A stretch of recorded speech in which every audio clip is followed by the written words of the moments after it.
Welcome back to the Property Show. You're watching our North Edition. In 2014, the Punjab and Haryana High Court had come out strongly against the practice of charging arbitrary and exorbitant transfer fees. The common practice in the industry today is to charge transfer fees of about 100 to 500 rupees per square foot of the size of the unit being transferred, and this comes out to be around 1 to 5 lakh rupees. The High Court had ruled that housing societies cannot charge more than 10,000 rupees as transfer fees. Now, after 1.5 years, the Deputy Commissioner of Gurgaon finally put this order into effect. To understand what it means for home owners in Haryana, we have Vivek Kohli, co-founder and senior partner, ZS Law. Vivek, thank you so much for joining us today. Firstly, I want to understand what is the rationale behind a housing society charging transfer fees? So typically what happens is that when you transfer a property, the title moves from one party to another. Now, when the title moves, there is a documentation which will record the movement of the transfer. Now, usually this happens when you go to the registrar's office who actually registers the transfer. But in housing societies, what happens is that, because these are dwelling units which are not independent plots or independent freehold properties, so it's very difficult to register them with the registrar. And now the transfer which is recorded by the societies is actually an internal mechanism where they record who the owner of the membership is and therefore who owns the dwelling unit. Okay. Right? So when you're doing it in a housing society, it's not the registrar's office which actually registers the transfer, but the society itself which internally does it. Okay. And is this order also applicable to all those private housing projects coming up by private developers? No, it's not. Actually, this order, the Punjab and Haryana High Court order, which actually follows a Delhi High Court order, which came out a little earlier than the Punjab and Haryana High Court, and the order by the Deputy Commissioner all apply to the registrar of cooperative societies and firms, etc. Okay. It doesn't apply to the private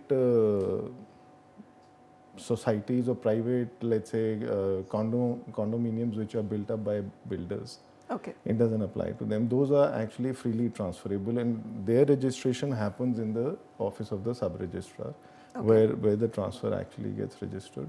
Okay. So, the notification by the Gurgaon District Commissioner said that charging transfer fees is legally unsustainable in view of the Haryana Apartment Ownership Act and the Societies Registration Act. That's right. So, what should homeowners know when it comes to these two laws which seem to be in their favor? So, typically a transfer, as I said, under these two laws, under the Cooperative Societies Act. Now, over there, the transfer is usually, as I said, internally recorded by the society itself. Now, when the society is actually registering the transfer, they are usually not, they are not there as a government agency which will provide this record to one and sundry, and therefore they are entitled to charge, let's say, stamp duty in terms of 4 or 6% or whatever is notified. Mm-hmm.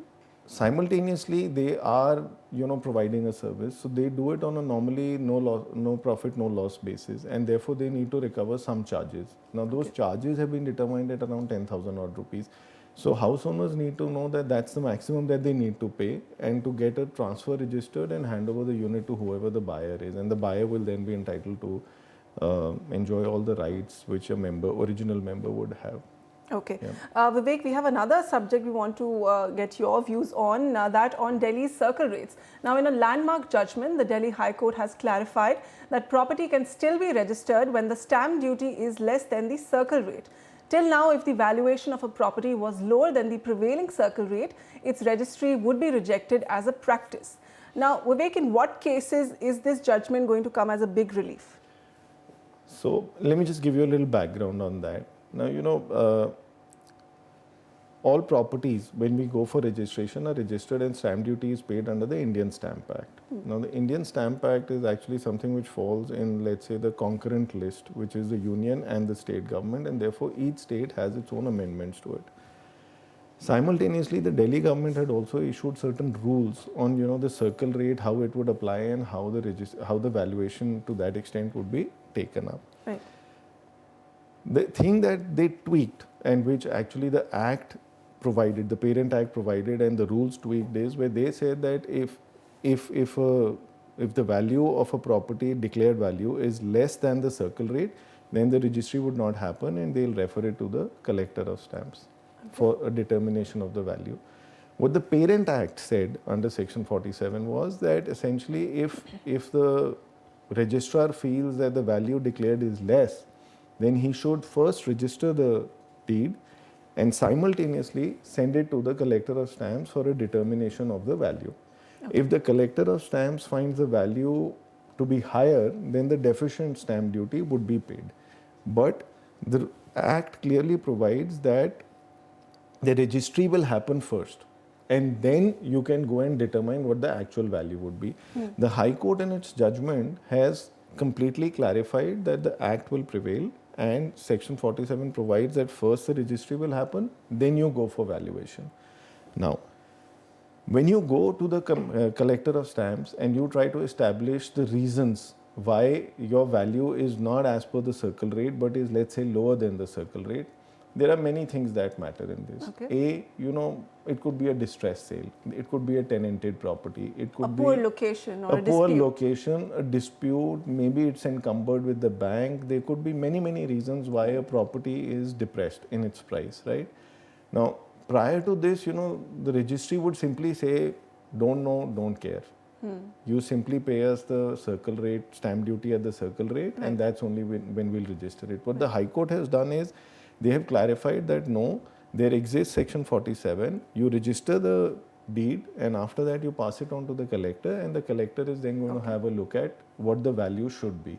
So effectively, purchasers or sellers, parties, transacting parties now have the option of actually going before the collector and explaining their case, and also being able to explain why the value they have declared is the correct value, irrespective of the circle rate. So these cases will go on a case-by-case basis by individual investigation. Absolutely. Okay. Yes. So very landmark order wherein property can still be registered when the stamp duty is less than the circle rate in the region. Vivek, thank you so much for joining us with your expert My pleasure. inputs. Absolutely.